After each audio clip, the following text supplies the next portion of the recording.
Khul laughed. He couldn't help himself. He lifted his arms and lightning snapped against his clenched gauntlets. "I am Korgos Khul, Lord of the Earth. Show yourself, Stormweavers, and test your mettle against one worthy of your strength." The storm flared. The tempest churned faster, surging around the gate under its epicenter. A second crack. Plumes of flame shot up from the ground, spewing oily smoke above them.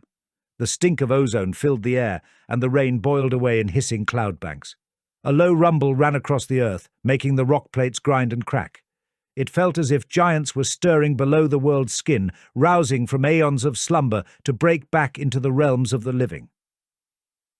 Then there was an almighty explosion of light, one that made his army turn their faces away, covering their helms with warding gestures. The banners faltered, the war cries were silenced, and the heavens erupted in sheets of silver flame. The air itself screamed, torn apart by some sorcery so potent and so pure that its elements were sundered from one another and forged anew. Shafts of iridescence slammed down from the firmament, punching deep into the earth below. The wind's howl became deafening, racing across the reeling landscape and flattening the iron-limbed vegetation. The gate seemed to swell, to grow, towering higher over a vortex of gathering power.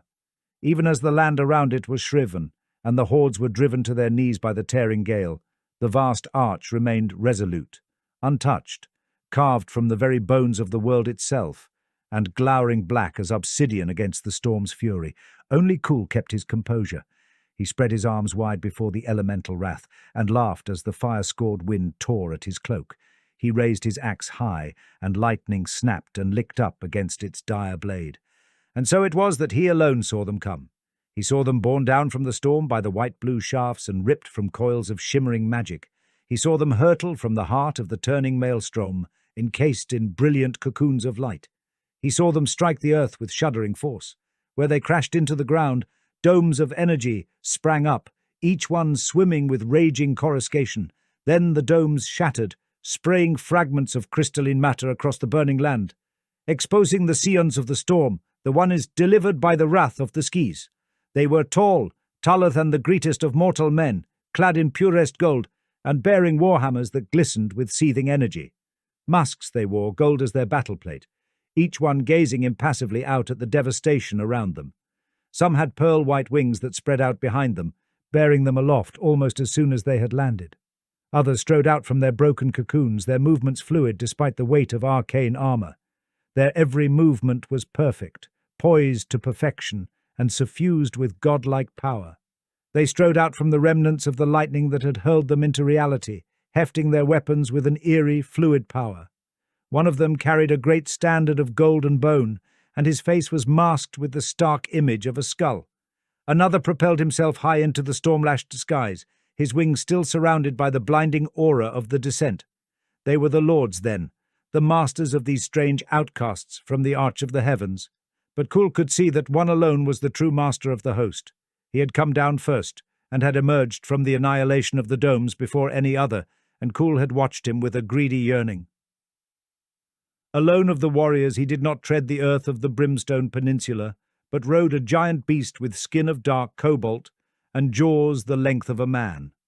The rider's cloak, billowing out in the eddies of the storm, was the sapphire of clear skies, and his helm was surmounted with a golden crest.